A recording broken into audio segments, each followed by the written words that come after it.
Bien, también, muchas gracias. Buen día. Bueno, el día de hoy vamos a platicar de dos temas. Siéntense, por favor. Primero, Jesús Esteban nos va a platicar del inicio de la construcción de un puente como parte del programa del Oriente del Estado de México. Y después están aquí, ¿cómo es tu nombre?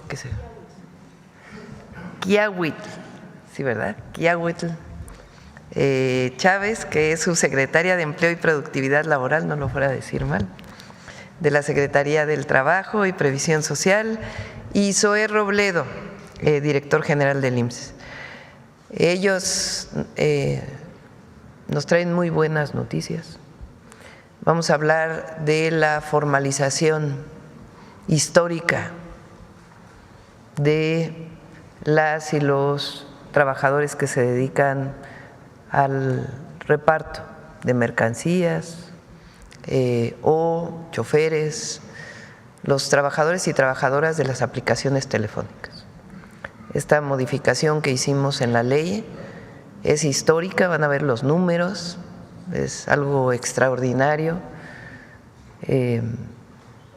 Se reconoce un trabajo que ha crecido en nuestro país, pero sobre todo ellas y ellos tienen hoy seguridad social. Es quizá una de las reformas más importantes, no solamente en México, sino en el mundo, porque lo que hicimos en México no hay en ningún otro país del mundo. Es algo histórico. Van a ver la gráfica de empleo del IMSS relacionado con aplicaciones telefónicas. Es parte del proceso de la cuarta transformación, de formalizar aquellos trabajos que no son reconocidos como tales. Entonces es una muy buena noticia también para México. Ellos nos la van a presentar y después cerramos la conferencia con el detector de mentiras. Entonces vamos primero con el puente vehicular de la Alameda Oriente. Adelante. ¿Quieres aquí o allá?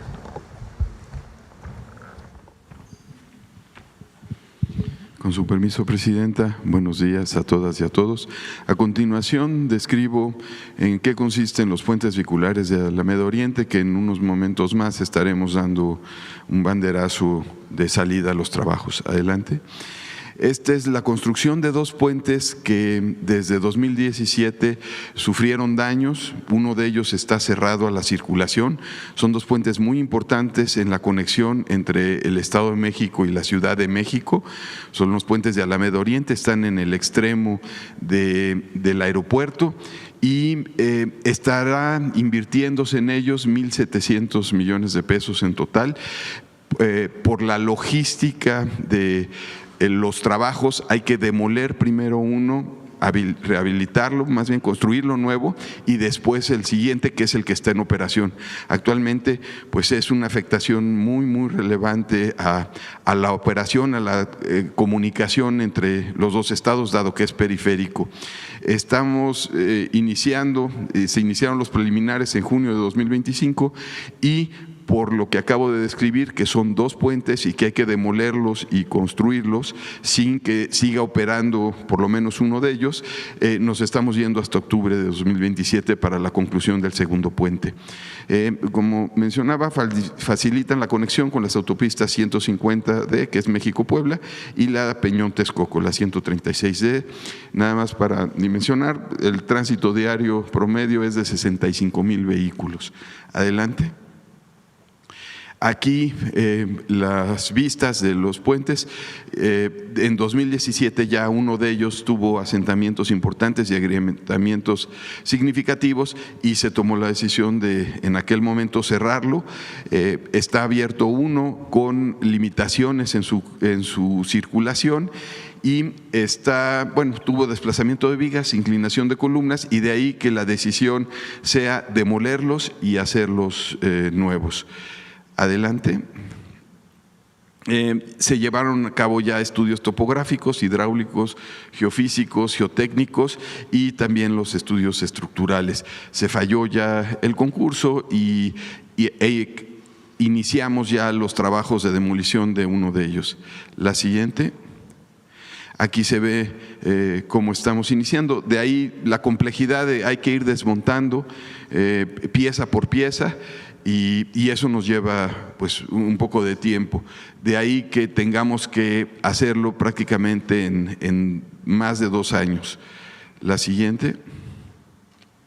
Aquí está el programa de obra, iniciamos en junio, ya la construcción como tal está iniciando ahora en agosto, estaremos iniciando ya con cimentaciones, el primer puente se estará terminando en mayo de 2026 y ahí, poniéndolo en operaciones, que arrancaremos el segundo puente que llega hasta octubre de 2027. Haremos todo lo posible por reducir los tiempos, pero estos son el programa que tenemos a la fecha. La siguiente. Aquí pues algún render de cómo quedarán, cruzan el río Churubusco y uno tiene 500 metros de longitud, el otro tiene 700 metros de longitud. El primero que estamos trabajando es el de 500 metros. Y a continuación vamos a presentar un video. Ahora tomé la decisión de que tenemos que destinarle mucho esfuerzo y muchos recursos a estos 10 municipios del oriente del Estado de México. Pues vamos a incorporar el presupuesto del municipio de Nesa, del Estado de México y del gobierno federal para los puentes vehiculares. Un puente vehicular que está ahí desde el 17, que se dañó con el sismo, que nadie lo arreglaba, pues ya lo vamos a arreglar. Para eso está Jesús Esteva, para arreglar ese puente. Como parte del Plan Integral del Oriente del Estado de México, impulsado por la presidenta Claudia Sheinbaum Pardo, el Gobierno de México, a través de la Secretaría de Infraestructura, Comunicaciones y Transportes, y en coordinación con los gobiernos del Estado de México y de la Ciudad de México, trabaja en la reconstrucción de los puentes vehiculares de Alameda Oriente. La reconstrucción de estas estructuras, una de las cuales permanece cerrada a la circulación, fortalecerá la conectividad entre el Estado de México y la Ciudad de México al facilitar el acceso a las autopistas México-Puebla y Peñón-Texcoco. El proyecto se desarrollará en 2 etapas. La primera contempla la demolición y reconstrucción del puente dirección Estado de México. Esta estructura de aproximadamente 500 metros de longitud se prevé que esté concluida en mayo de 2026. En la segunda fase se intervendrá el puente dirección Ciudad de México de 700 metros de longitud. Su conclusión está programada para octubre de 2027. Va a beneficiar ya a muchos ciudadanos, ya habrá mejor circulación vehicular, pues estamos muy contentos con esta situación. A través del Plan Integral del Oriente del Estado de México se impulsa el desarrollo equitativo de esta zona mediante infraestructura segura y funcional que mejore la calidad de vida de sus habitantes. Secretaría de Infraestructura, Comunicaciones y Transportes. Gobierno de México. Gracias, Jesús. Adelante.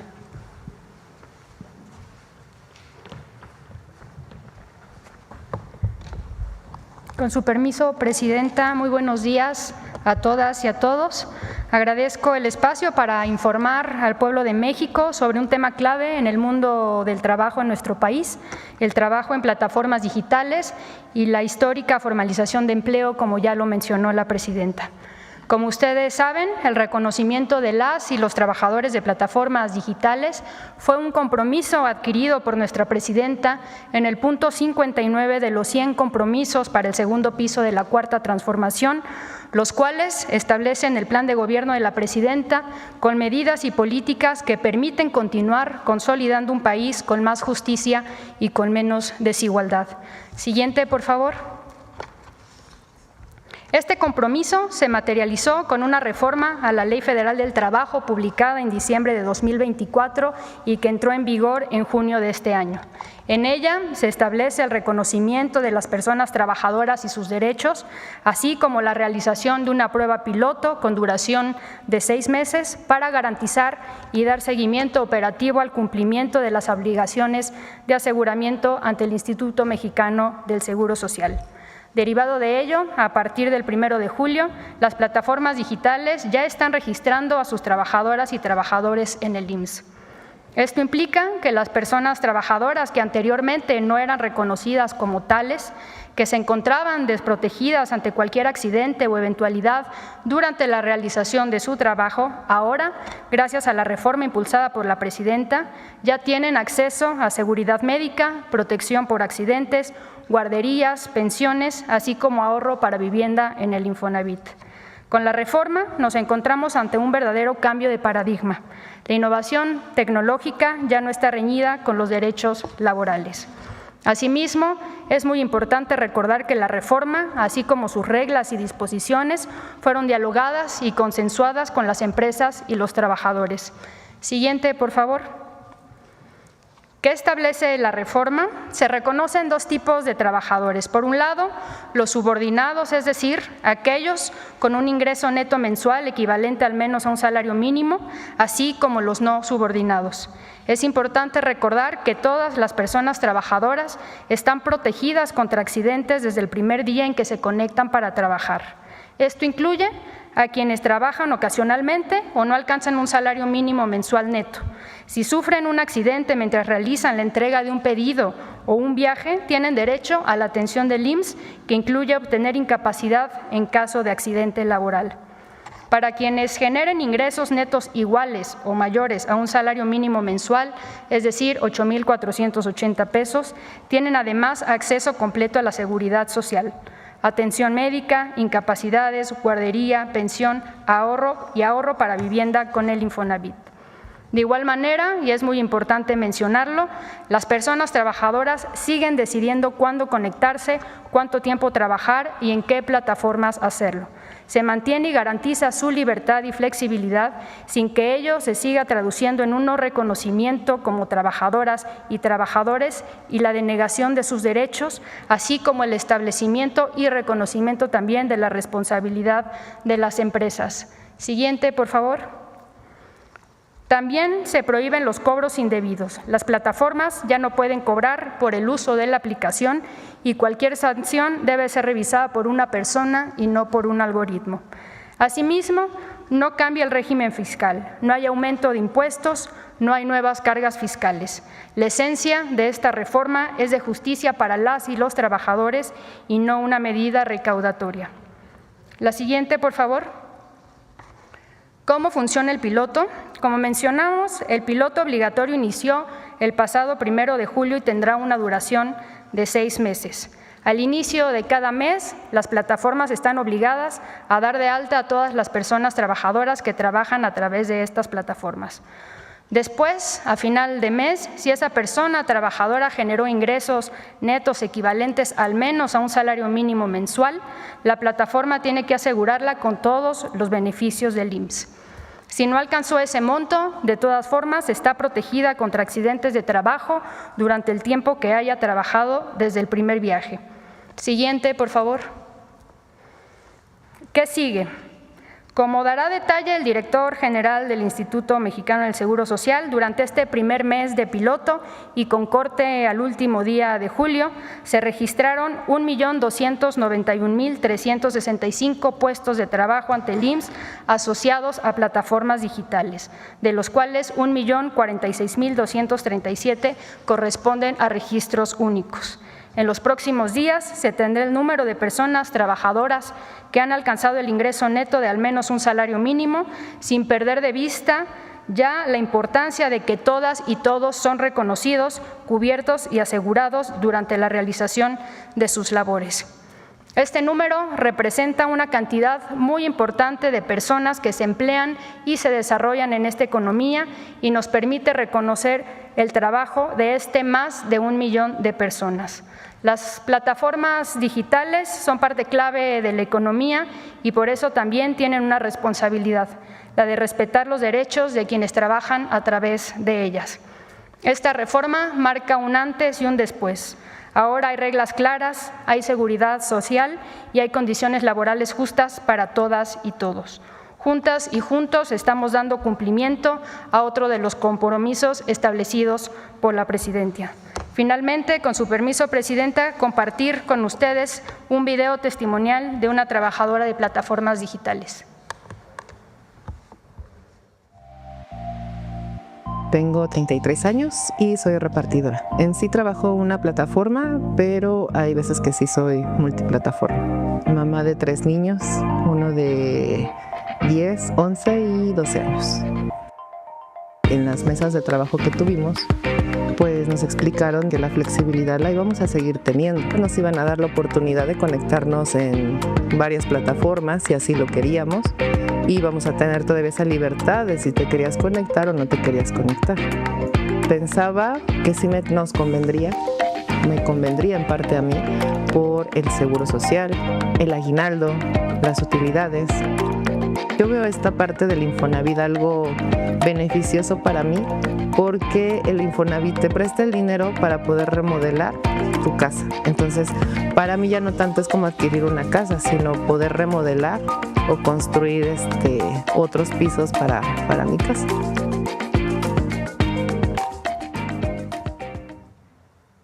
Gobierno de México. Es cuanto, Presidenta. Muchas gracias.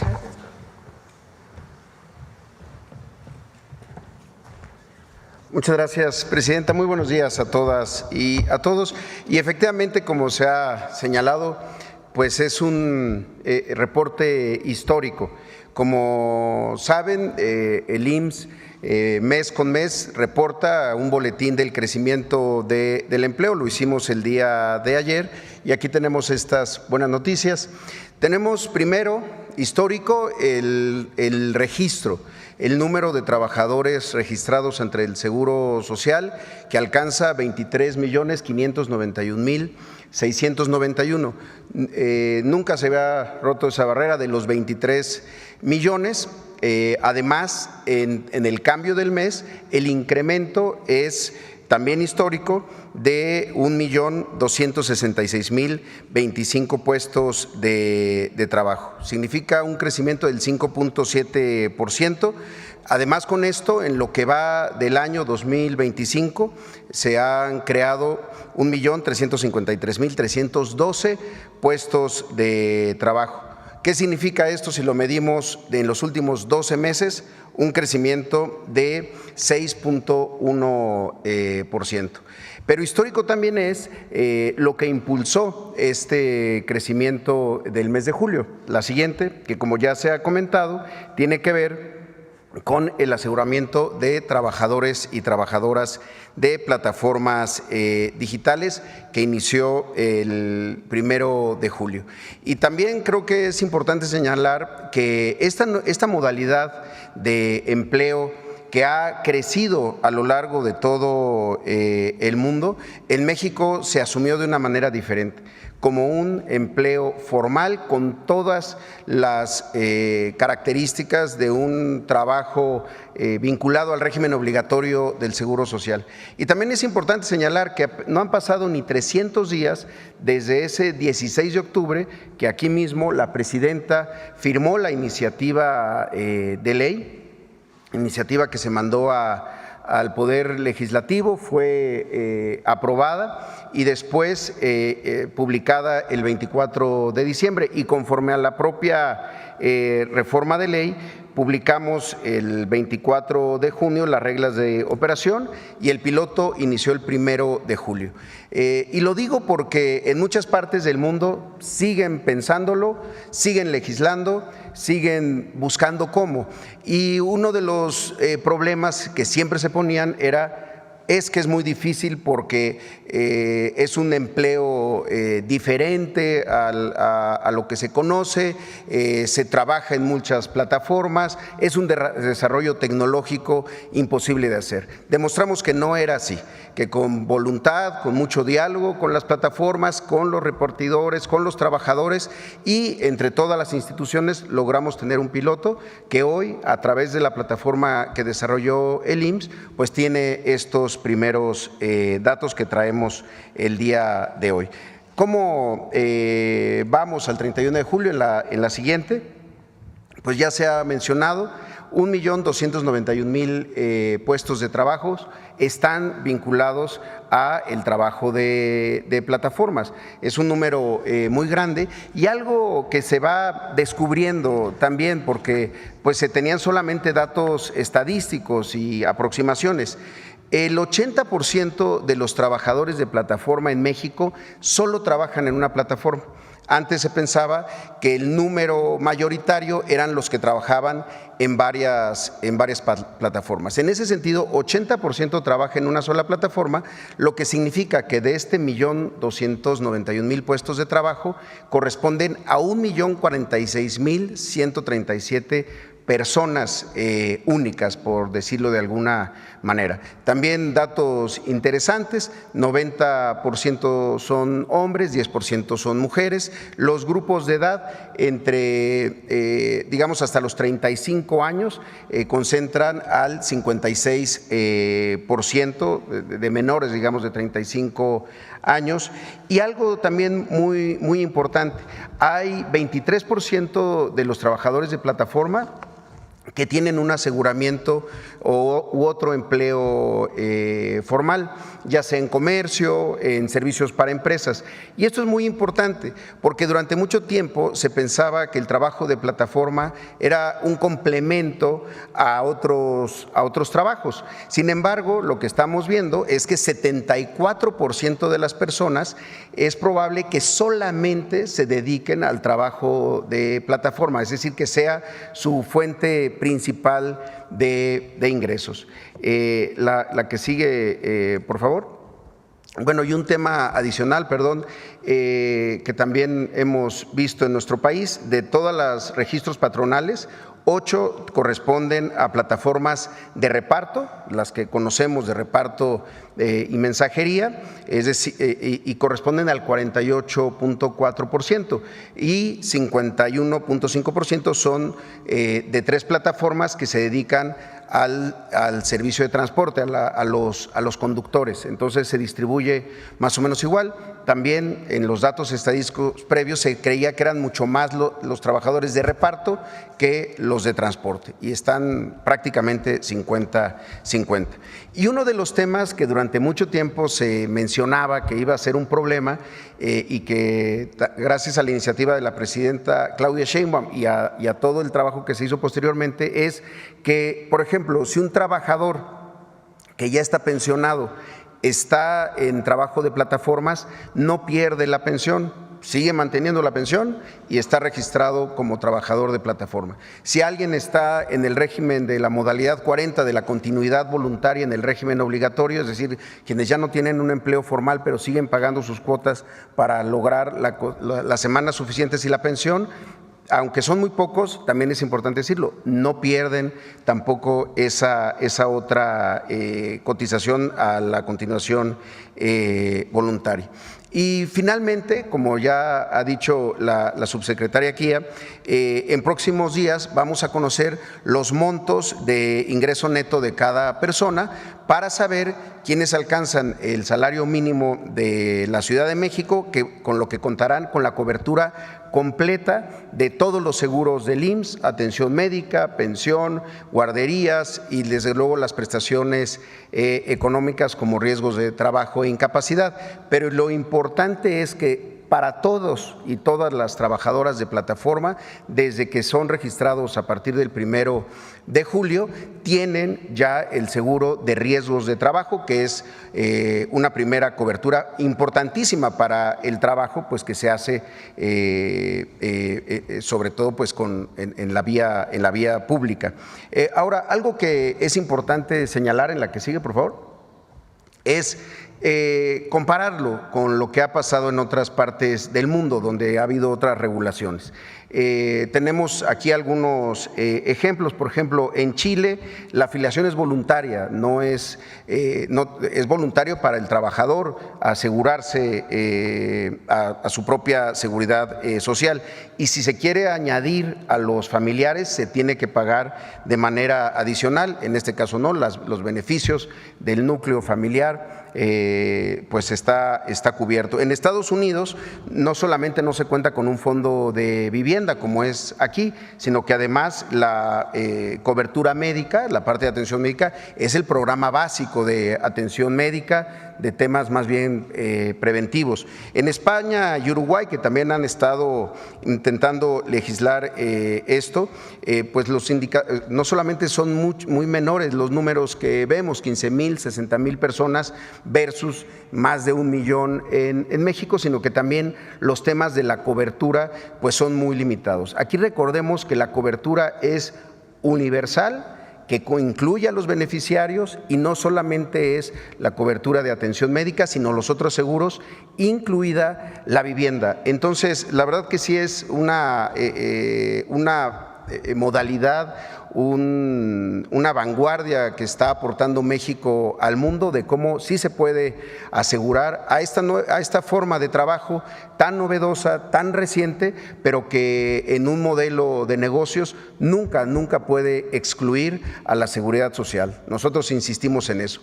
Cuando se tiene un modelo de negocios que funciona, cuando no se protege al trabajador, lo que se tiene es un modelo de explotación. Pero en este caso lo que vamos a tener es a trabajadores formales de plataforma asegurados al régimen obligatorio del seguro social. La verdad es que estamos muy contentos y pues queremos seguir informando sobre esto. Muchas gracias. Bueno, pues algo histórico. Recuerden que durante todo el periodo neoliberal, ese que vivió México de 1982 al 2018, se hablaba de creación de empleo. No importaba el salario, es más, se presumía al mundo entero que México tenía mano de obra barata. Esa era la competitividad del país. ¿Qué pasó entonces? Disminución de salarios, el salario mínimo no creció, pero además se generaron formas de contratación que hicieron el trabajo cada vez más precario. El llamado outsourcing, la contratación a través de otra empresa, pues lo que hacían primero era evadir al fisco, porque decían que había, y al IMSS, porque decían que tenían un salario cuando en realidad se les otorgaba un salario de otro nivel, particularmente a los directivos que eran contratados por outsourcing, o a los trabajadores que no tenían ni reparto de utilidades, ni seguridad social en muchos casos, porque eran contratados a través de terceros. Vino el primer periodo de la Cuarta Transformación, aumentaron los salarios, el salario mínimo, y desaparece el outsourcing, de tal manera que le otorga a las y los trabajadores el reparto de utilidades y muchos otros beneficios sociales de los cuales estaban excluidos. Además de muchas otras reformas para beneficio de las y los trabajadores, como por ejemplo el Fondo de Pensiones para el Bienestar o los cambios que se desarrollaron para disminuir las comisiones de las AFORES, que aumentaron las pensiones. Bueno, ahora es una siguiente etapa de la Cuarta Transformación, que a trabajadores que eran considerados socios de empresas, que no tenían ninguna seguridad social, hoy son reconocidos como personas trabajadoras y tienen derecho al seguro social, no solamente a la salud, sino a todos los beneficios del seguro social si ganan igual o más que el salario mínimo. Tienen derecho a la pensión, tienen derecho a la seguridad social de sus familias, tienen derecho a las guarderías, que además ahora estamos ampliando los centros de educación y cuidado infantil. Y si tienen un salario menor al salario mínimo, pues tienen el derecho a ser atendidos frente a un accidente. Quiere decir que avanzamos en lo que es la Cuarta Transformación, que es el acceso a los derechos del pueblo de México. Nuestro objetivo es alcanzar todos los derechos, el derecho a la educación, que cualquier joven estudie desde la primaria hasta la universidad si así lo desea, que haya acceso a la salud y por eso estamos invirtiendo tanto en el sistema de salud y mejorándolo cada vez más, gratuito. El acceso a la vivienda y por eso la construcción de más de 1 millón de viviendas en el sexenio. Y además el derecho como trabajador a que se reconozca todos sus derechos para la seguridad social. 1 millón, más de 1 millón de personas se están beneficiando con esto. Entonces es algo histórico y nos da mucho gusto, pues por el país, por lo que significa esto, por ejemplo al mundo, y además pues por las y los trabajadores que hoy trabajan en las plataformas digitales, sea como repartidores, como choferes, que les permiten tener acceso al Instituto Mexicano del Seguro Social. Entonces es algo muy bueno y felicito aquí pues a la Secretaría del Trabajo, a Marat y a todo su equipo y a Zoé, porque se diseñó un esquema y además se hizo en acuerdo con las plataformas y con los trabajadores. Todos aquellos que decían que esto no iba a funcionar, pues en el periodo de prueba piloto ya funciona, porque lo obligatorio empieza en enero del próximo año, pero ya en el piloto ya está funcionando. Y agradecer también a las empresas de las plataformas digitales, pues que entendieron esta nueva situación y que están cooperando y colaborando. Entonces, ahora sí que sí se puede. Bueno, sobre el tema, vamos a ver aquí, Hans, y luego acá. Buenos días, Presidenta. Hans Salazar, de Noticiero en Redes. Preguntarle precisamente sobre todos estos derechos sociales, yo les llamo, que evidentemente partieron como programas sociales, pero ya son derechos constitucionales en varios de estos casos. Me llamó mucho la atención y la pregunta sería esta: la oposición y un medio de comunicación particular impreso las tachan como dádivas, como un desprecio hacia la gente, de que se les está entregando incluso para que no trabajen y que es un asunto de control clientelar. Eso me llama mucho la atención, y también que las empresas se ahuyentarían con pues ya que es ley, es que no son programas, ya son leyes que pues se les da derechos sociales, en este caso la seguridad social, a trabajadores de la aplicación. Quisiera su comentario, Presidenta. Sí, bueno, en el primer caso entiendo te refieres a los programas de bienestar, ¿no? Sí. La gran mayoría de los programas de bienestar son universales. ¿Qué quiere decir eso? Que nadie llega a tu casa a preguntarte si tienes 65 años, ¿a qué partido político perteneces? ¿Por quién vas a votar? ¿Quién es tu liderazgo? Por solo tener 65 años tienes derecho a una pensión. Y la relación es directa, gobierno-persona. No hay intermediarios. Son derechos universales. La pensión universal al adulto mayor es universal, todas y todos. La beca para jóvenes de preparatoria es universal si vas en preparatoria pública. El apoyo a personas con discapacidad, si firman los estados para aportar la mitad, es para toda la vida. Si es lo que otorga el Gobierno de México solamente, es hasta los 29 años. Y estamos avanzando para que pueda ser universal. Pero es a todas y a todos, no es a unos sí y a otros no. No es como antes, que eran esquemas de control clientelar. Si no votas por mí, entonces te voy a quitar el programa. Pero además ahora son constitucionales. Ya no importa qué presidente llegue.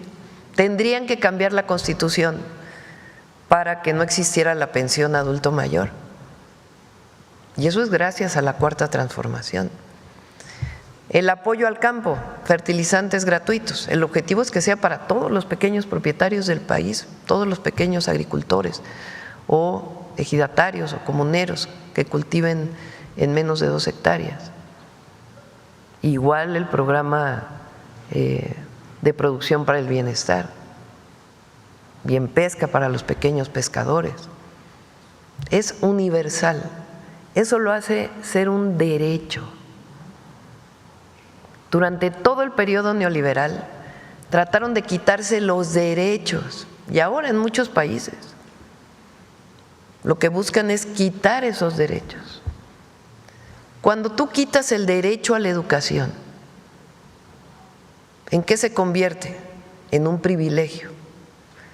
Cuando tú obligas a que se tenga que pagar por la educación, ¿en qué se convierte? En una mercancía. Entonces, el derecho a la educación, el derecho a la salud y los derechos asociados a lo que llamamos los programas de bienestar son para toda la población. Y se ha demostrado pues que eso disminuye pobreza y desigualdades, acompañado de los incrementos salariales. Entonces funciona la cuarta transformación. ¿Qué son dádivas?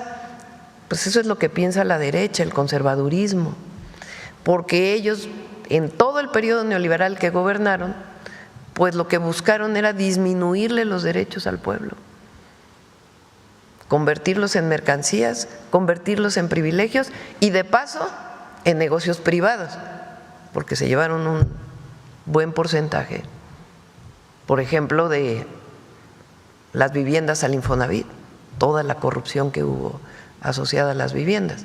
En realidad era un negocio inmobiliario más que el acceso a un derecho de un trabajador o trabajadora a la vivienda. Y además, él y la trabajadora, las y los trabajadores, pues tienen que tener acceso a una seguridad social. Entonces, si trabajas en una empresa privada, la ley dice que el Instituto Mexicano del Seguro Social, tienes que estar afiliado al Instituto Mexicano del Seguro Social y al Infonavit para que tengas acceso, repito, a salud, a pensión, a vivienda con el Infonavit y a todo lo que otorga el Seguro Social. Este millón de personas dedicadas o trabajando para plataformas digitales eran consideradas hasta antes de esta reforma socios de las empresas. Pues ¿cómo va a haber un socio de, no voy a decir marcas mejor, ni empresas, cómo va a haber un socio de una de estas grandes plataformas mundiales, transnacionales, una persona que lleva mercancía de un lugar a otro frente a las grandes ganancias de esta empresa, sin seguridad social? Entonces ahora son reconocidos los derechos de las y los trabajadores. Y es algo, ¿cuál es nuestro objetivo en la cuarta transformación? El bienestar del pueblo de México. El bienestar. Que todas las mexicanas y mexicanos vivan con bienestar. Que tengan lo básico, lo indispensable para poder vivir bien. Y además nosotros pensamos que al final la felicidad tiene que ver con otras cosas que no es la acumulación del dinero. Pero lo que queremos es que todo mexicano y mexicana coma 3 veces al día alimentación saludable, pueda tener acceso a una vivienda, sea de renta o propia, con el salario que tiene, que pueda tener un salario que le permita vivir con bienestar, que tenga acceso a la salud, que los jóvenes puedan ir a la universidad si así lo desean, de manera gratuita. Y está bien también que haya su contraparte privada. Nosotros no negamos que pueda haber escuelas particulares o hospitales privados, pero el Estado tiene una obligación y es proveer los derechos del pueblo de México. Entonces, este es un avance. Gracias, Presidenta. Preguntarle sobre sus reuniones del día de ayer. Tuvo aquí en Palacio Nacional reuniones con representantes del gobierno canadiense, también con deportistas, chicos, chicas de deporte acuático y también con el directivos de Walmart. Preguntarle sobre estas, si nos pudiera dar más información sobre estas 3 reuniones. Sí, estuvo aquí la ministra de Relaciones Exteriores, el ministro de Hacienda, o lo que correspondería a Hacienda de Canadá. Todavía están el día de hoy, se van a reunir con varios secretarios. Y esta reunión viene de la reunión que tuvimos en Canadá con el ministro Carney. Quedamos en que iba a venir un iban a venir ministros de Canadá, preparan una reunión porque vamos a recibir aquí al ministro Carney pronto, todavía no tenemos la fecha exacta, porque queremos pues ampliar la relación. Tenemos el tratado evidentemente, pero además queremos que siga inversiones de empresas canadienses. Incluso hablamos también de las mineras y todas las afectaciones que han tenido las mineras canadienses en México y la necesidad de que cumplan con todos los requisitos que impone una manifestación de impacto ambiental, su resolución, pero la inversión, ampliar el comercio directo entre Canadá y México y otros temas, incluidos los temas educativos. Entonces, es una reunión preparatoria a la visita del ministro Carney y fue una muy buena reunión. Hay varios temas que se van a desarrollar. Después, bueno, vinieron el equipo, no todos son clavadistas, o todas, también hay nado sincronizado. Fíjense, es la competencia donde más medallas se han obtenido relacionado con estos deportes. Es algo histórico. Es un muy buen trabajo que está haciendo Rommel, no solamente de apoyo económico, porque no solo es eso, sino de procurar que vayan a más competencias, que haya más fogueo de nuestros deportistas de alto rendimiento. Entonces lo recibí, después platicamos qué opinan de qué más se necesita, qué más necesitan ellos para que podamos seguirlos apoyando, que traigan más medallas a México. Les hablé de pues el símbolo que representan para los jóvenes de nuestro país, porque ellos ya son un símbolo, son una referencia para muchísimos jóvenes.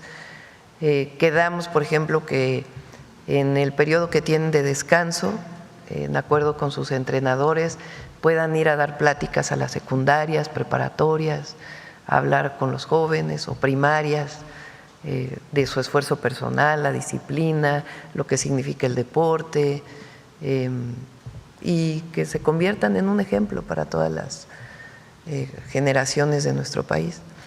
Y al mismo tiempo pues de los apoyos que requieren, los apoyos a sus entrenadores. Entonces fue una plática muy bonita. También pues platicamos de lo que significa representar a México, lo que es nuestro país, nuestro gran país, nuestro pueblo, que cada vez que están en un trampolín sientan la grandeza de México en su corazón. Entonces fue una plática muy bonita y les agradezco que hayan venido. Y después vinieron los de Walmart. Ya ven que había este chisme de que se iban a retirar las inversiones. No, van a seguir invirtiendo en el país. Y pues de otras colaboraciones que tenemos con esta empresa. Por ejemplo, la empresa Altam tiene un acuerdo con Walmart, donde el Estado mexicano tiene mayoría, en fin, de otros temas. Y pues muy interesados en seguir apoyando, y además pues ellos son defensores del tratado comercial, porque pues se benefician del tratado comercial en sus ventas y el empleo que genera en nuestro país. Para finalizar, Presidenta, comentarle sobre, a propósito del cambio en el Poder Judicial a raíz de la reforma, a raíz de la elección, pues plantearle, solamente es una muestra de lo que hay y del despojo y de los cárteles inmobiliarios que hay en el país, en este caso en Cancún. El juez séptimo de distrito, Darío Alejandro Villa Arnaiz, otorgó un amparo irregular a Perledit Castillo para apoderarse de un terreno en la avenida Guayacán, pese a haber negado antes la misma solicitud, lo que constituye un caso ya juzgado. Esto tiene una complicidad con su secretario, del juez Osvaldo Hernández Romero, quien se ha manipulado el tema de los expedientes. Esta es una red, por eso decía yo que es un tema mucho más grande, que es una denuncia existente de una célula delictiva dedicada al tráfico y despojo de propiedades en Cancún. Viene incluso la integración en los documentos que se tienen. Me reservaré los nombres, que son gente acusada, pero que se encuentran en estos documentos. También hay otro que ahí mismo en Cancún, el caso correspondiente a un juicio de amparo, el 140/2025, cuarto romano. El verdadero propietario interpuso un recurso ante la Suprema Corte y bueno, pues está en esa decisión, y esto ahorita lo voy a ligar con lo último. También hay un fraude con tierras ejidales que se venden ilegalmente lotes de 200 sobre 200 hectáreas en el ejido Alfredo V. Bonfil, en la colonia chapaneca de Cancún, a pesar de una resolución judicial que ordena la restitución del ejido. Esto sucede muy frecuentemente. Por ejemplo, también nos han llegado casos de Oaxaca, donde se van desarrollando incluso más centros de, pues por ejemplo el Tren Maya en el sureste, pues las tierras elevan el costo y obviamente los despojos también se dan. Hay pues la Fiscalía General de Quintana Roo, pues encabezada por Raciel López, pues no se ha actuado con el tema de estos despojos. Y esto sería precisamente por la pregunta, Presidenta, de que con el nuevo Poder Judicial usted ve que este tipo de situaciones pueda mejorar para defender a la gente que tiene sus propiedades y que muchas veces en este tipo de casos se venden 1, 2, 3 veces con documentos, o sea, a todos les dan según un documento escrito donde compra-venta y eso, y resulta que pues es un fraude total, porque además de que se les despoja a los ejidatarios, a la gente propietaria originaria, pues se genera después el problema de que se vendieron varias veces. Aquí ya se ha expuesto incluso. La pregunta sería si con el nuevo Poder Judicial usted avisora una solución de este tipo de cosas. Usted había mencionado que el nuevo Poder Judicial también debe ir acompañado de leyes, de normatividades. Es algo nuevo. El propio Tribunal de Disciplina Judicial, cuando tuve la oportunidad de entrevistar al hoy electo magistrado Bernardo Batis, decía, es que esto se tiene que hacer un andamiaje completo de algo nuevo para poder darle entrada a las quejas que considere la gente o quien quiera meter un trámite al respecto. Sería mi pregunta, ¿cómo ve usted esta problemática que se ha extendido desde años atrás, no es nuevo? Si con el nuevo Poder Judicial también se avisora una solución, porque aquí también entran varias dependencias frente a este tipo de problemáticas en el país. Y bueno, lo ligo rápido, lo otro, Presidenta, ya el ministro que se perfila como ministro presidente ha comentado sobre que habría tres momentos en la posesión ahora del 1 de septiembre, el primero en el Senado, el segundo en la propia Suprema Corte y la tercera el mando, respetando precisamente las costumbres de nuestros pueblos originarios. Preguntarle también en ese sentido, que es lo último que se ha sabido sobre el 1 de septiembre, ¿qué opina al respecto? Y que si usted ha recibido alguna invitación o por ahí se avisora su presencia en alguno de estos, o ya sea en la Suprema Corte o en la toma de mando. Gracias. La reforma tiene evidentemente los nuevos ministros, ministras, jueces, juezas, magistrados. Pero además recuerden que hay una nueva institución que va a revisar la actuación de los jueces, que es el Tribunal de Disciplina Judicial. Antes el Consejo de la Judicatura, o hasta ahora, hasta el 31 de agosto, el Consejo de la Judicatura es presidido por la presidenta de la Corte. Digamos que son juez y parte de todo. Ahora sí que juez y parte de todo. Ahora no, ahora están separados y las y los ministros, la Suprema Corte, son electos, y también el Tribunal de Disciplina Judicial. Obviamente, para que no haya subjetividades extremas o discrecionalidad en lo que hagan, pues tienen que tener normas. Pero la ventaja que tiene es que ya un juez o una jueza que caiga en un presunto acto de corrupción o de conflicto de interés, pues va a poder ser juzgado, digamos, por el Tribunal de Disciplina Judicial y poder ser sancionado, porque hasta ahora pues los jueces no son sancionados.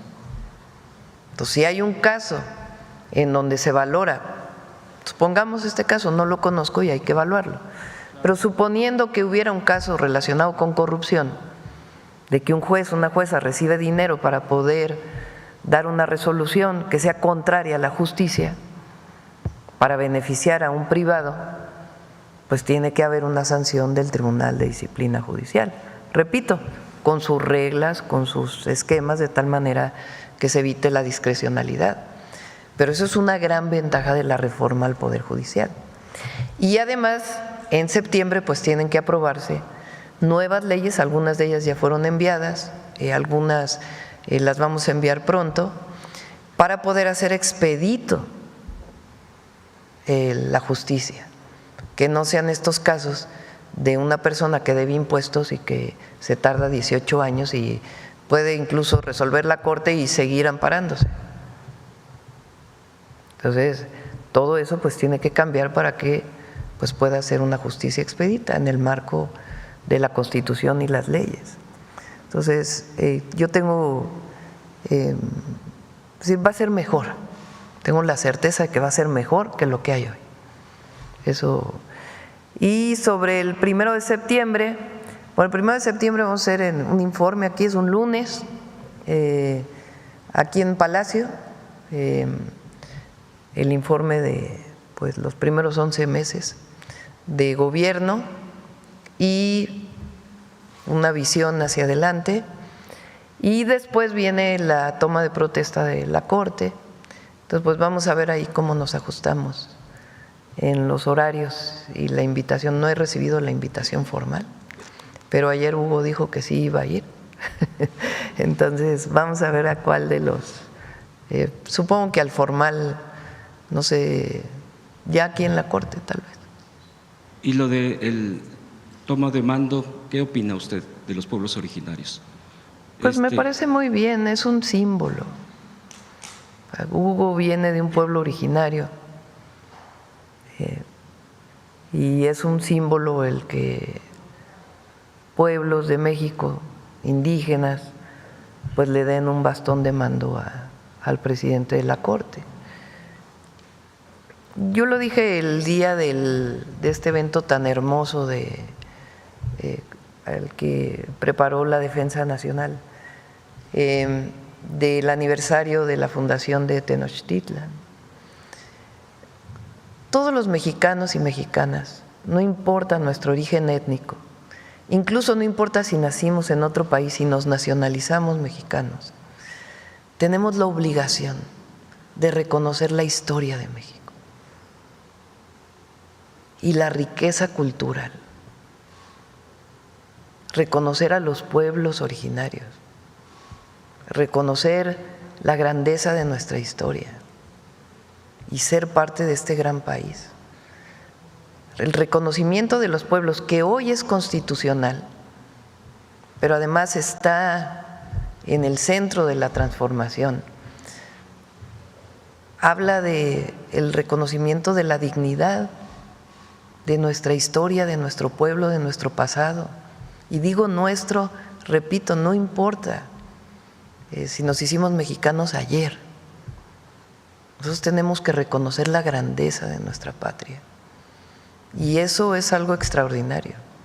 Entonces, reconocer a los pueblos, el que un pueblo o una comunidad te dé un bastón de mando, pues es un símbolo enorme, histórico, cultural, de reconocimiento y una responsabilidad que te están dando, de un legado. Entonces es algo muy hermoso. Obviamente los adversarios lo ven como que ¿cómo es posible que ocurra eso? Pues porque en su fuero interno lo que tienen es un profundo racismo y clasismo. como decían, no hay razas entre los seres humanos, pero sí hay racismo de algunos. Gracias, presidenta. Sobre el tema, a ver, vamos a cambiarle un poco aquí a la… A ver, aquí la compañera… Buenos días, presidenta. Elia Cruz de La Hoguera. Presidente, yo quería preguntarle sobre cuál es su opinión de estos dichos que dijo el coordinador de la bancada de Morena en la Cámara de Diputados, Ricardo Monreal, porque él está previendo que por esta disputa interna, o él dice que existe una disputa interna dentro de Morena a partir de que usted nombra a Pablo Gómez, o que se crea pues la comisión para la reforma electoral, y que a partir de entonces se desatan los tiempos políticos. Dice él que ve una disputa interna insalvable dentro de Morena principalmente por dos temas, que son las reformas que usted envió sobre el nepotismo y sobre la no reelección, y que esto pudiera ocasionar una ruptura, incluso él la califica como un suicidio político. ¿Cuál es su opinión? Más bien, digo que hay lecturas, ¿no? Yo como lo planteó Ricardo Monreal, es más bien que no vaya a ocurrir, hay que cuidarnos para evitar que no haya una disputa interna, que es lo que podría hacerle daño a nuestro movimiento. No es que por estas reformas vaya a ocurrir, sino más bien hay que procurar todos que no haya disputas internas que puedan llevar a una división. Y en ese sentido, pues siempre, aunque soy presidenta, pues estoy de acuerdo en el sentido de que todos aquellos que formamos parte de este gran movimiento, y particularmente los que tienen responsabilidades partidarias, yo tengo otra responsabilidad, pues deben cuidar la unidad del movimiento. Lo hice como candidata a la presidencia de la República hasta que pues dejo mis responsabilidades partidarias, pero aquí también pues tengo una responsabilidad de conducir pues un proyecto de nación. Entonces, mi lectura es más bien en ese sentido, de que hay que cuidarnos, hay que procurar que ninguno de estos temas vaya a generar una disputa interna. ¿Usted no ve una posibilidad de que haya un riesgo de ruptura? No. Y no creo que nadie dentro del movimiento esté apostando ahí. Entonces, ¿no habría riesgo también de la continuidad del movimiento de la Cuarta Transformación? No, va para largo. Presidenta, sobre el tema de Canadá, usted nos mencionaba hace un momento que se busca la ampliación del intercambio comercial con Canadá. ¿Se buscaría firmar un tratado únicamente bilateral con Canadá? No, hay acuerdos bilaterales, pero pues tenemos el tratado comercial con Estados Unidos, Canadá y México. También formamos parte de otro tratado donde está Canadá también, entonces no hace falta. Es decir, están el marco para poder fortalecer la relación México-Canadá, como lo estamos haciendo con otros países también. Gracias, presidenta. Por otro lado, ayer nos enteramos por documentos de Estados Unidos que la Fiscalía de Estados Unidos no va a pedir la pena de muerte para 3 capos mexicanos, el Mayo Zambada, el Vicentillo y Caro Quintero, pese a que ya lo habían advertido ellos que sí iban a pedir la pena capital. ¿Cuál es su opinión sobre ello? Porque esto podría ser quizá que estarían acordando un acuerdo pues con ellos. ¿Cuál es su opinión sobre esto? Nosotros estamos en contra de la pena de muerte. No importa el delito. No es algo con lo que coincidimos. Entonces, en cualquier sentido, cuando no hay pena de muerte, pues es parte pues de la política mexicana, no es un asunto personal. Todos los tratados de extradición, por ejemplo, cuando se extradita a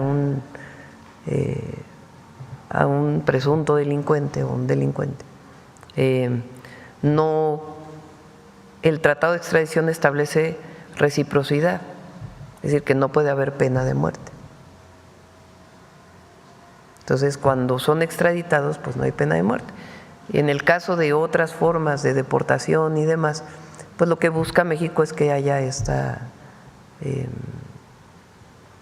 reciprocidad con nuestras leyes. No tiene nada que ver con el personaje o con la persona o con el delincuente, sino con que nosotros no estamos de acuerdo con la pena de muerte.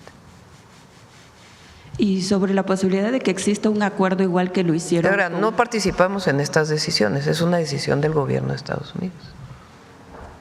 Y sobre la posibilidad de que exista un acuerdo con estos 3 capos de la droga, igual que lo hicieron con Ovidio Guzmán, y parece ser que para obtener información que en algunos momentos han sido usados para presionar a México en el tema de seguridad. Pues no tenemos ninguna información que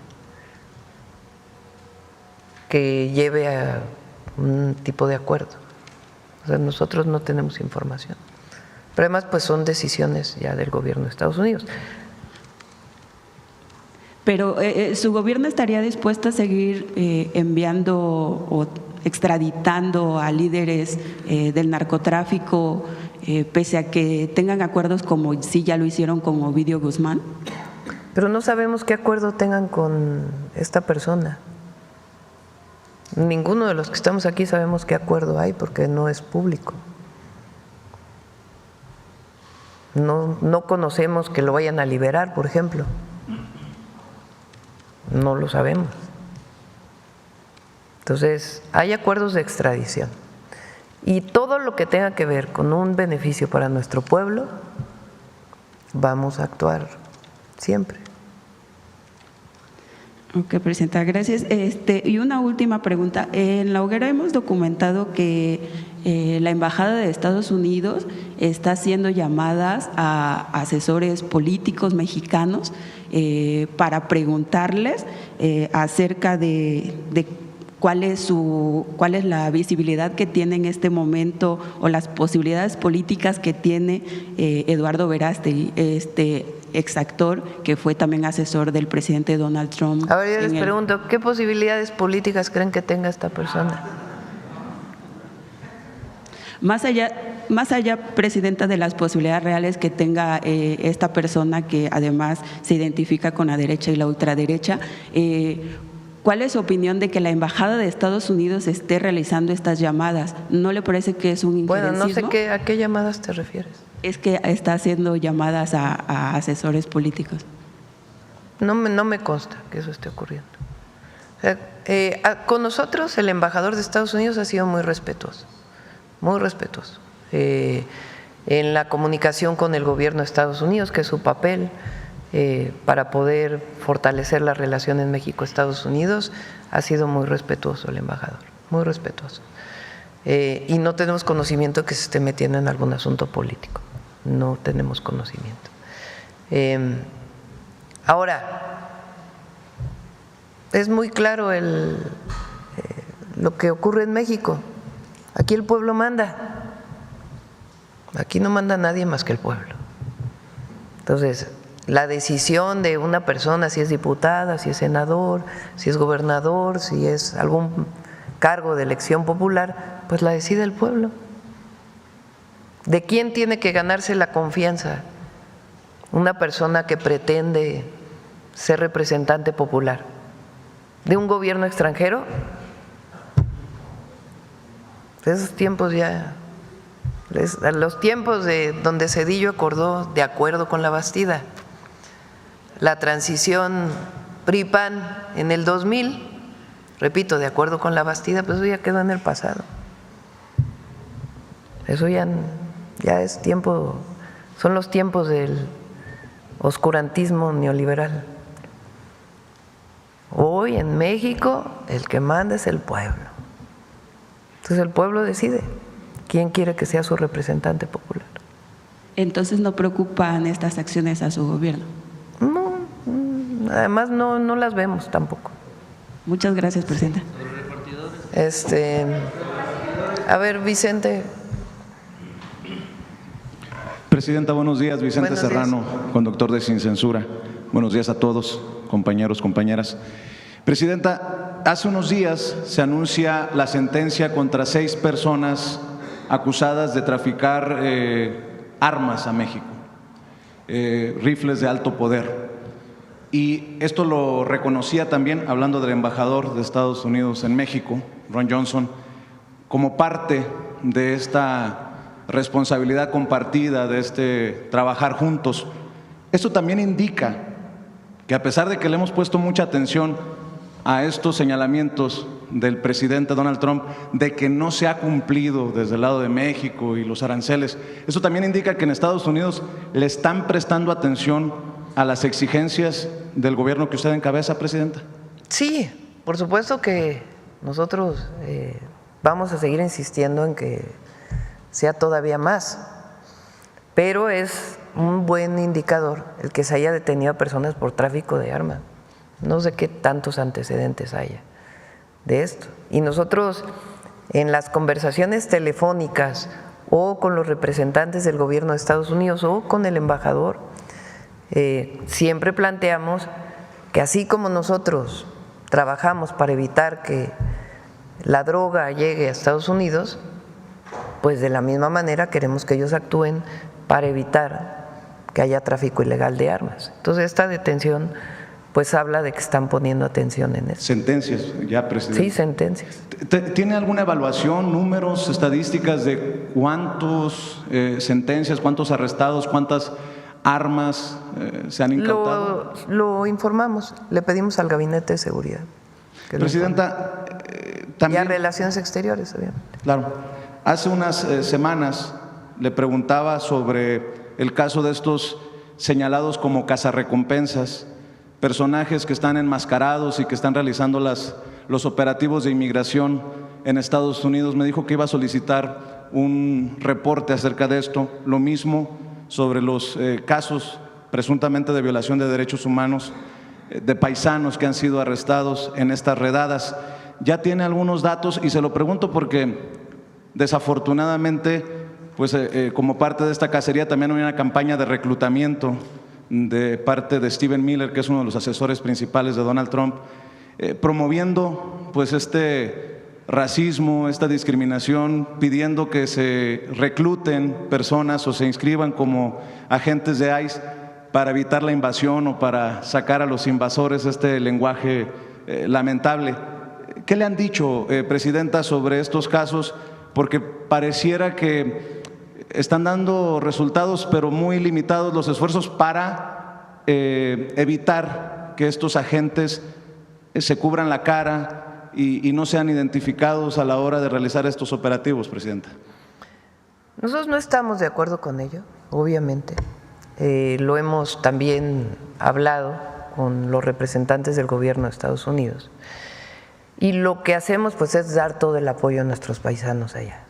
Por cierto, ya llegaron los nuevos cónsules, ya vamos a pedirles que nos envíen un informe para poder presentarlo aquí y también a nuestros paisanos allá, de fortalecimiento del trabajo de los consulados para apoyar a los mexicanos y mexicanas, y es parte pues del diálogo permanente que tenemos. Nosotros siempre vamos a defender a los paisanos y nuestra visión de que las y los migrantes llegan a Estados Unidos, primero por necesidad y segundo, son necesarios para la economía de Estados Unidos.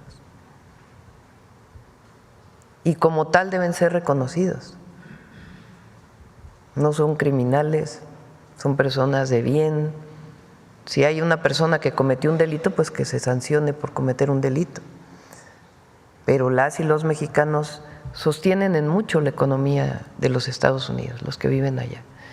Y siempre vamos a defenderlos. Y en el terreno diplomático todo lo que esté en nuestras manos para garantizar sus derechos humanos. Por cierto, ¿qué le dijeron los legisladores con los que se reunió hace unos días en torno a esta posibilidad de la reforma migratoria. Era uno de los temas. Bueno, una de ellas es una de las que presentó una propuesta de reconocimiento del trabajo allá, y me parece que, como siempre ocurre,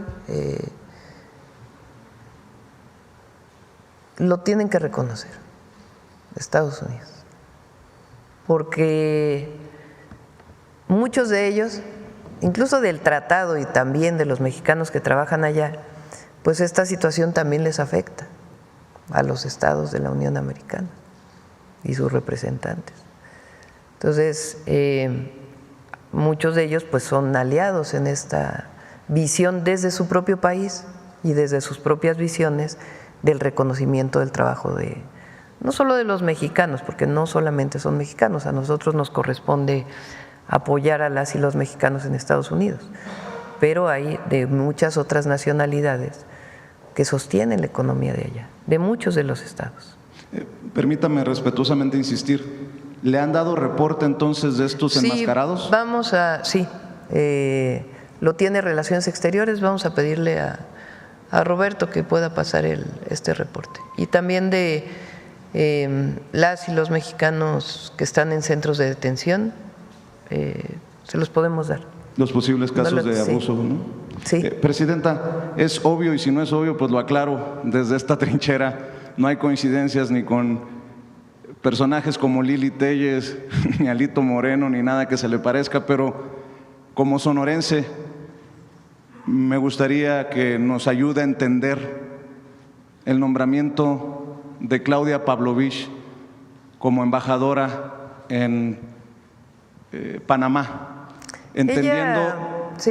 entendiendo que fue señalada de formar parte de este esquema de la Operación Zafiro que llevó a César Duarte a la cárcel en su momento para desviar recursos para campañas del PRI. En su momento defendió a la mujer esta que fue detenida en Arizona, señalada de ser socia dueña de la guardería ABC, y más aún respaldó a esta mujer, pues convirtiéndose en una zancadilla para que se hiciera justicia. Y creo que nunca nos vamos a equivocar si nos ponemos del lado de la gente y del lado de las víctimas. ¿Cómo entender que siga formando parte de esta cuarta transformación? No hay, digamos, ninguna investigación contra ella. Primero, porque si no, pues. Segundo, ella participó en el consulado de Barcelona desde el periodo del presidente Andrés Manuel López Obrador. Ella solicitó ser trasladada de Barcelona por razones personales y tomamos la decisión de presentar su propuesta para la Embajada de Canadá. Igual hay otros… Panamá. Sí, Panamá. Hay otras personas que pertenecieron en su momento a otros partidos políticos, como el embajador de España, que ratifiqué su nombramiento en España, Quirino Ordaz, y han estado haciendo un buen papel. Ha hecho un buen papel como funcionaria. Para cerrar, Presidenta, y agradecerle el tiempo, hace unas semanas también me corrigió. Qué bueno que lo hizo, porque queda definido que, como decía el presidente Andrés Manuel López Obrador, él era fresa junto a usted. No se le está dando publicidad oficial a quien debe, al SAT, en este caso TV Azteca de Ricardo Salinas Pliego. Presidenta, hay deudas que no son monetarias, pero hay deudas con la sociedad. Y hace unos días la decisión que toma la jueza para absolver y dejar en libertad a Israel Vallarta abren una deuda con la sociedad por parte de medios de comunicación como Televisa. Queda claro que había una relación corrupta entre el gobierno de ese momento y la televisora de Emilio Azcarra Gallán. En su relación con los medios, ¿no se ha planteado la posibilidad de que también esas deudas lleven a cortarle la publicidad oficial a medios como Televisa, que le han quedado a deber, que han miserablemente fallado con la sociedad, con los montajes como el que encabezó Carlos Loret de Mola, Presidenta? Bueno, si nos vamos a todo en lo que no estuvimos de acuerdo o lo que hicieron, pero esto, pues pero esto ya está no habría aclarado, presidente. Ninguna. Ellos tienen que dar su explicación. Nosotros tenemos una política de apoyo de recursos a los medios, es menos de una tercera parte de lo que daba Peña Nieto, es esencialmente la misma política que siguió el presidente López Obrador, donde sí pues ya no es ahí donde deben impuestos, ¿verdad? Porque es otra cosa, ya es una deuda directa al erario, ¿no? Y hay una disputa legal contra una televisora, es distinto. En el otro caso, pues que cada medio dé sus explicaciones de lo que hizo o realiza. Ahora ya hay una nueva ley donde tienen derecho las audiencias. Es algo también muy importante que se ha hecho en México, el derecho de las audiencias, que muchos de ustedes y de distintos periodistas y personas han peleado por eso, porque el derecho a la información pues es constitucional. Entonces, que ahora se salvaguarde el derecho de las audiencias es muy importante. Entonces, pues es una política establecida, y ya que cada medio pues dé sus explicaciones. El derecho a la verdad, ¿no, presidenta?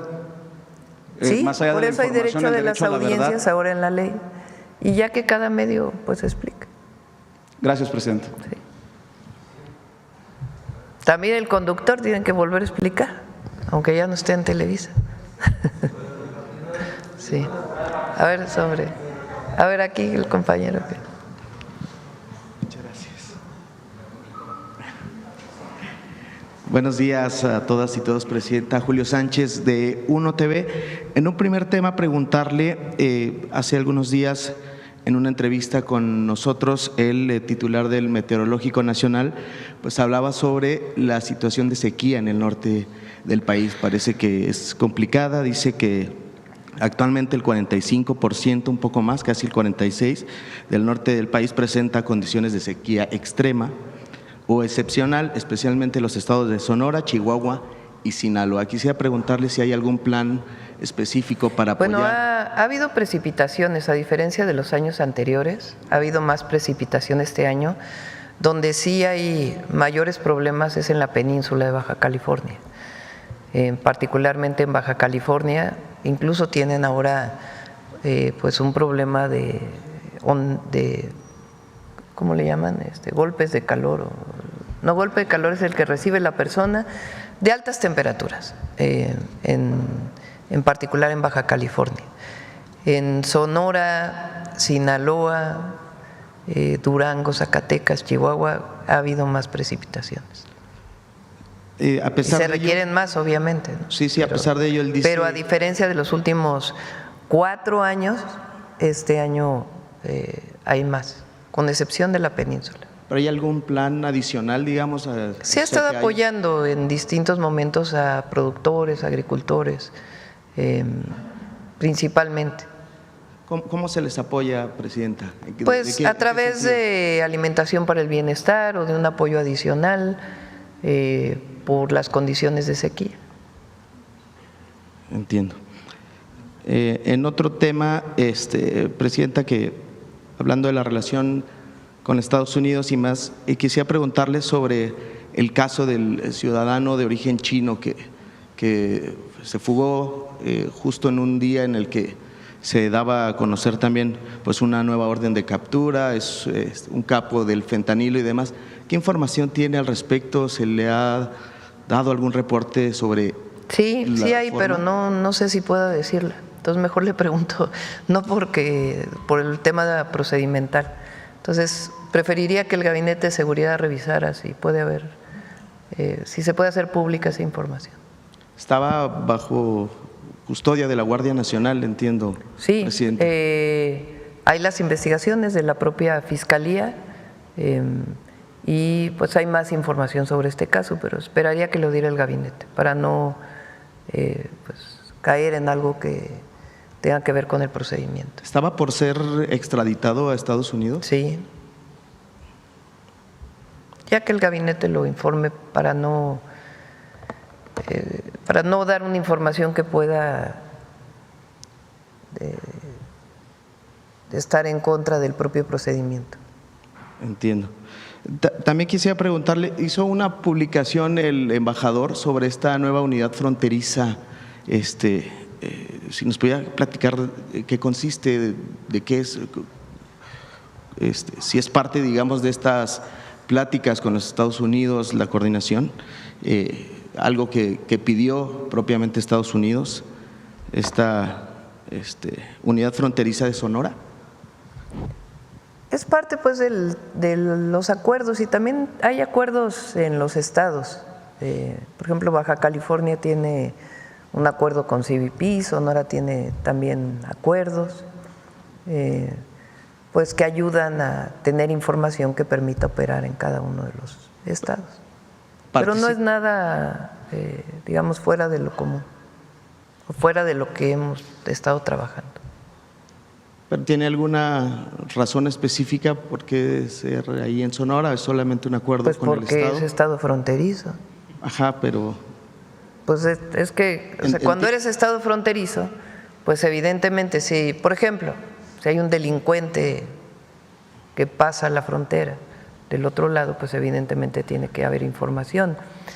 El solo hecho de tener aduanas pues requieres necesariamente de coordinación, de colaboración. Y hay una parte que es con la Federación y otra parte que es con los estados. Tienen atribuciones legales y jurídicas para hacerlo. ¿Fue parte de estos diálogos, digamos, de alto nivel que se tienen y como parte de este acuerdo? No exactamente, es parte del diálogo general, pero sí está enterado el Gabinete de Seguridad y ha estado validando todo esto. ¿Participa la Federación o sí, sí participa. ¿En qué sentido? Siempre tiene que participar. ¿En qué sentido participa? Lo que siempre hemos planteado. Miren, en los estados fronterizos hay comunicación. Desde el jefe de región o de zona de la defensa con el Comando Norte, más ahora que hay presencia del Ejército de Estados Unidos en la frontera, pues tiene que haber comunicación. Hay comunicación del Instituto Nacional de Migración con CBP, hay comunicación de aduanas con CBP también, hay comunicación de los gobernadores de Sonora con sus contrapartes, gobernadores de los estados. Entonces, en este caso, pues es un acuerdo mayor para poder garantizar la seguridad de uno y otro lado de la frontera. Entiendo, muchas gracias, Presidenta. Otro tema, preguntarle sobre la detención. Siempre resguardando la soberanía, pero hay comunicación y colaboración. Igual que hay comunicación y colaboración con Guatemala, por ejemplo, que ahora se fortaleció aún más en una visita que se hizo, derivado pues de la entrada de policías de Chiapas a Guatemala.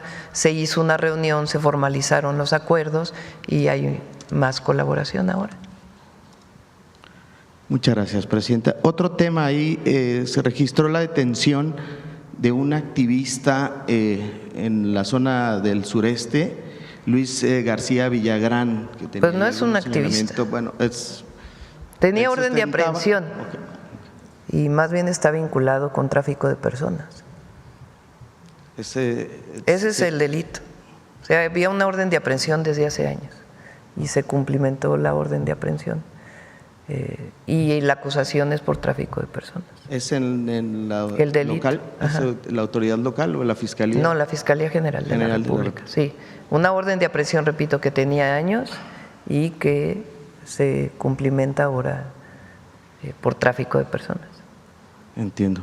Muchas gracias, Presidenta. Y por último, quisiera preguntarle, si me permite, pues algún comentario sobre esta carta que publicó el día de ayer el coordinador de organización de Morena, pues sobre las vacaciones, sobre este tema. ¿Siente usted alguna alusión personal sobre estas líneas que él publicó? ¿Alusión a mí? Sí, ¿algún comentario? No, ¿por qué?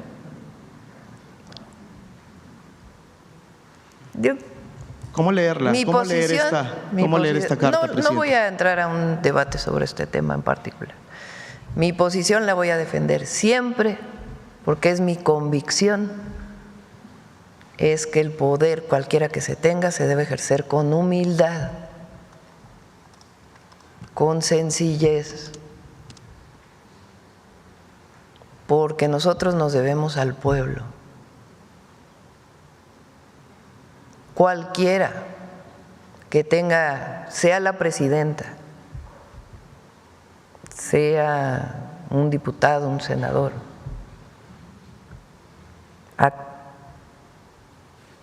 algún otro encargo, porque los partidos políticos son instituciones públicas que reciben recursos públicos, todos debemos dar cuentas. El poder debe ejercerse con humildad, el poder es humildad. Esa es mi recomendación a todas y a todos, incluso no solo los de Morena o los de los partidos aliados, a todas y a todos.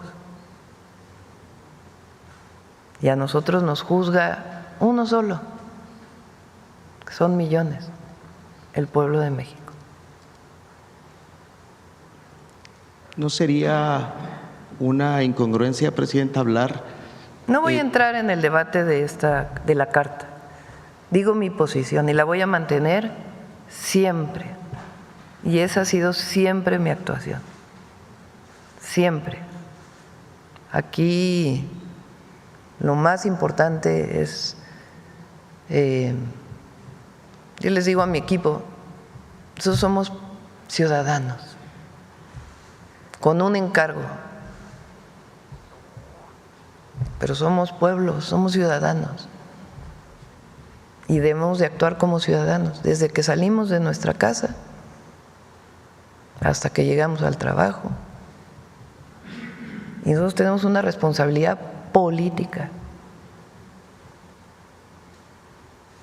El poder se ejerce con humildad, siempre va a ser mi posición. Y a nosotros, ¿quién nos juzga? El pueblo. Nadie más, el pueblo y nosotros mismos. ¿Tiene usted una buena relación con...? Sí, tengo buena relación con todos y todas. Hasta con adversarios tengo buena relación. Tengo buena relación con todos y todas. Este no es un asunto personal. ¿Con qué adversarios tiene buena relación, presidente? Uy, si les platicara. Muchas gracias, muchas gracias. Sí. Bueno. Sobre repartidores, a ver. Gracias, buenos días, Presidenta. Sobre el tema, estaban comentando que todos aquellos que ganan el salario mínimo pues tienen acceso a todos los servicios del IMSS. ¿Qué pasaría, por ejemplo, en el caso de que llegaran a ocurrir algún accidente y por tanto deban de tener incapacidades y no alcancen pues a cubrir ese mes la cuota de un salario mínimo? ¿Queda sobreentendido que seguirán con las mismas prestaciones por cierto tiempo o cómo sería el asunto? ¿Soy? ¿O Kia? Muchas gracias. Sí, efectivamente, en cuanto sepamos quiénes superan este umbral, pues sabremos quiénes tienen esta relación directo al régimen obligatorio. Y el resto estará con el seguro de riesgos de trabajo. ¿Qué significa esto?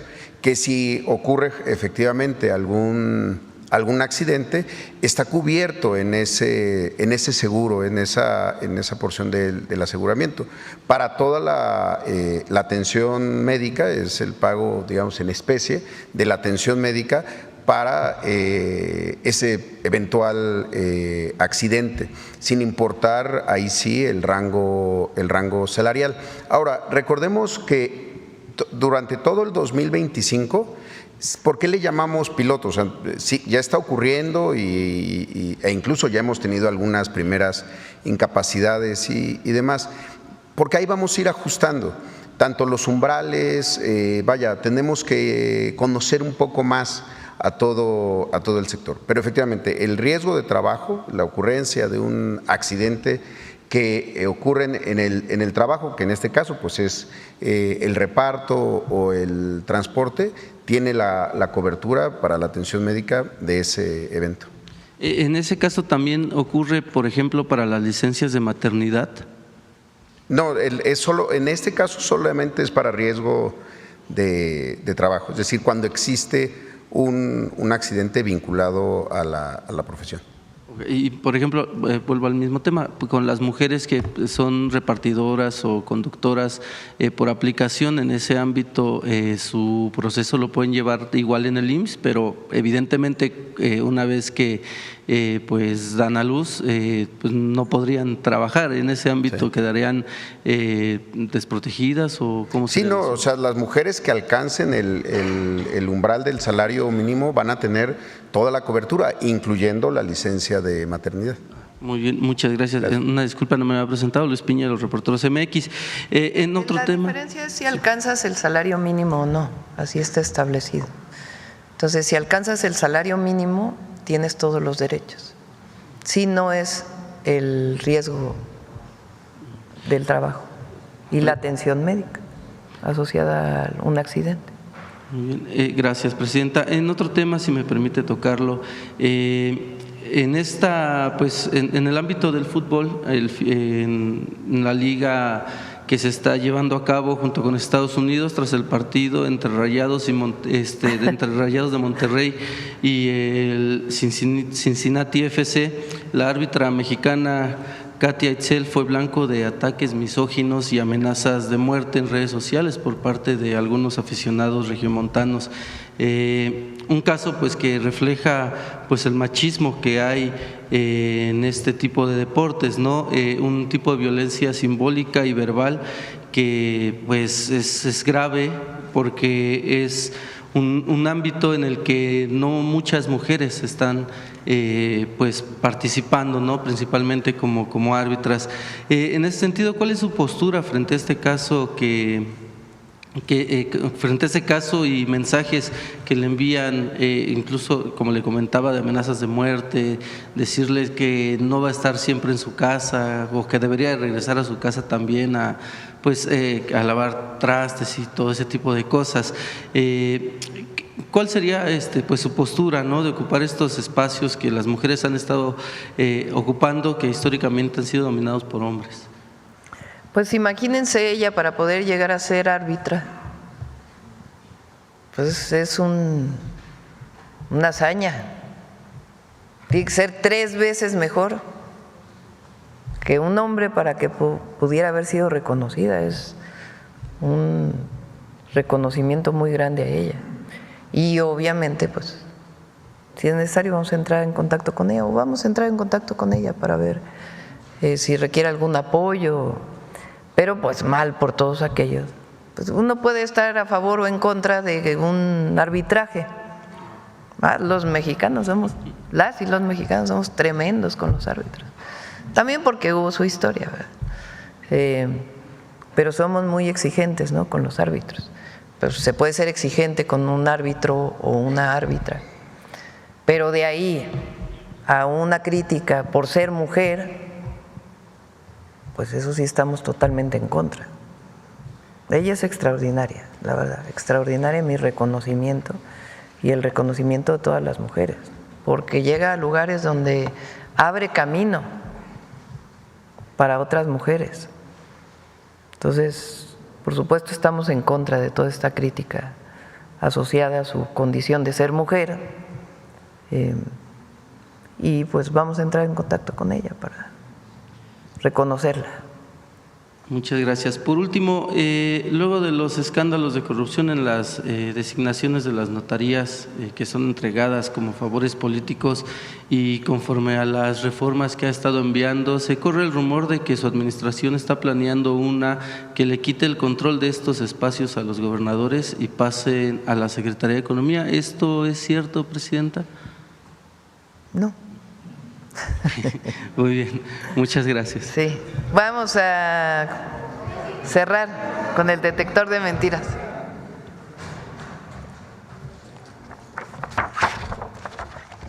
Con su permiso, Presidenta, buenos días a todas y todos.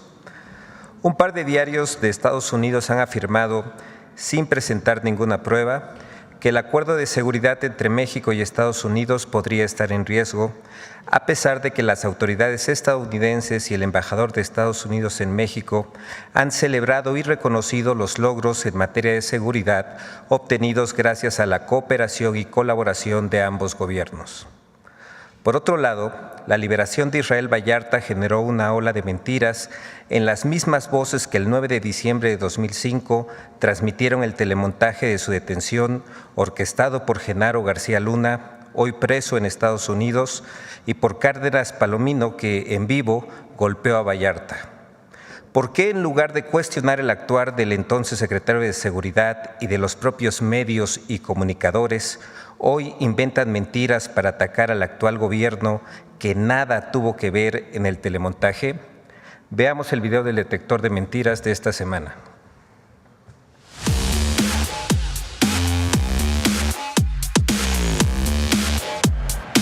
Sitios falsos para la inscripción de programas sociales, el supuesto riesgo que corre el acuerdo de seguridad entre México y Estados Unidos y presuntas fallas operativas en los puertos de Veracruz y Manzanillo son algunas de las noticias falsas que el detector de mentiras localizó esta semana. 1.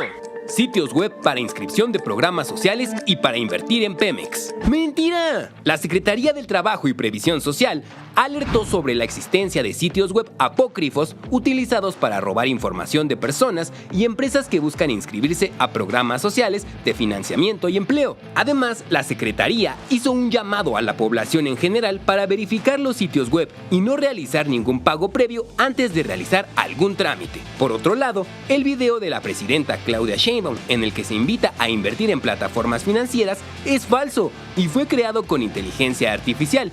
El video original corresponde a un mensaje emitido por la presidenta Sheinbaum el pasado 2 de febrero, en el que habla sobre la imposición de aranceles por parte del gobierno de Estados Unidos. 2. Prensa de Estados Unidos miente sobre riesgo del acuerdo de seguridad entre México y Estados Unidos. ¡Mentira! Medios de comunicación estadounidenses aseguraron sin ningún sustento que las actividades del crimen organizado en nuestro país ponen en riesgo el acuerdo de seguridad entre México y Estados Unidos. El 5 de agosto, la presidenta Claudia Sheinbaum destacó que el acuerdo está listo y cuenta con 4 principios: el respeto a la soberanía, a la territorialidad, confianza mutua, así como colaboración y cooperación. 3. Falso que la presidenta Claudia Sheinbaum liberó a Israel Vallarta y que la jueza que llevó el caso es del oficialismo. Es evidente que están utilizando la liberación de Israel Vallarta como un distractor primero. Y que hoy recibe una justicia que a mi punto de vista es más utilizada como un instrumento de humo mediático que cualquier otra cosa. ¡Mentira! La liberación de Israel Vallarta ocurrió luego de que las pruebas presentadas por la Fiscalía no lograron establecer la culpabilidad del acusado y que las actuaciones de los agentes de la Policía Federal y los ministerios públicos carecían de validez, ya que fueron obtenidas bajo tortura y presentaron vicios en el proceso. A Israel Vallarta, a quien el universo oficial quería sacar de la cárcel desde hace 6 o 7 años, lo exonera, lo saca de la cárcel. Y además es una juez del acordeón. ¿Del acordeón? Es decir, el juez del acordeón es una juez del oficialismo. Pues es sí. alguien que el oficialismo quería que ganara la elección. ¡Mentira! La jueza Mariana Vieira Valdés, del Juzgado Tercero de Distrito de Procesos Penales Federales en el Estado de México, trabajó en el Poder Judicial más de 16 años, de los cuales 11 fue secretaria de Juzgado Mixto. También se afirmó sin sustento que la liberación de Israel Vallarta se trató de una cortina de humo, lo cual es falso. El mismo Israel Vallarta negó el 4 de agosto cualquier acercamiento para pactar su liberación como una especie de distractor. Pero sobre este planteamiento de que usted pudo haber sido liberado para crear una cortina de humo con su anuencia o sin ella, ¿qué piensa? No, definitivamente yo lo niego categóricamente. ¿Por qué? Porque, insisto, hacia mi persona, hacia mi familia, hacia mi esposa, jamás ha habido un acercamiento ni una sugerencia respecto a de que, oye, te vamos a liberar, pero vas a hacer absolutamente Se nada. dice 4. Suspensión de operaciones y colapsos operativos en los puertos de Veracruz y Manzanillo. ¡Mentira! La Agencia Nacional de Aduanas de México desmintió que se hayan suspendido operaciones en la aduana de Veracruz por una supuesta falta generalizada de suministro eléctrico. La institución informó que el domingo 27 de julio de 2025 se registró una tormenta eléctrica en el puerto de Veracruz, lo que provocó una afectación temporal en el suministro de energía eléctrica. Además, se detalló que no se reportaron afectaciones mayores en la cadena logística, ni tampoco hubo interrupciones graves en los servicios de comercio exterior. La agencia también informó que es falso que el recinto portuario integral de Manzanillo sufriera un colapso operativo por la acumulación de cientos de contenedores. Detalló que del 25 al 31 de julio, personal de las áreas centrales de la institución lograron la liberación efectiva de 470 pedimentos de un total de 538 pendientes al inicio del proceso, lo que representa un avance del 87.4% en la regularización de mercancías. 5. Nuevo protocolo de COFEPRIS para imponer multas y sanciones por incumplimiento a propietarios de establecimientos de alimentos. ¡Mentira! La Comisión Federal para la Protección contra Riesgos Sanitarios informó que es falso el supuesto protocolo obligatorio de sincronización sanitaria que impone multas y sanciones por incumplimiento en la instalación de software a propietarios de establecimientos de alimentos y aclaró que estas notificaciones no son oficiales ni fueron emitidas por la Comisión. 6. Pablo Gómez confeccionará una reforma electoral a la medida de Morena. Gómez llega con la encomienda presidencial de hacer un diagnóstico profundo del modelo electoral y del sistema de partidos. De hecho, será el sastre que confeccionará una ley a la medida de Morena. ¡Mentira! La Comisión Presidencial para la Reforma Electoral, presidida por Pablo Gómez, invitará a representantes de dependencias, entidades, instituciones públicas o privadas de los 3 órdenes de gobierno, organismos autónomos, academia y sociedad civil, quienes podrán participar en la realización de esta reforma con derecho a voz. Además, la comisión llevará a cabo sus funciones observando los principios de transparencia, objetividad, eficiencia, eficacia, economía y honradez.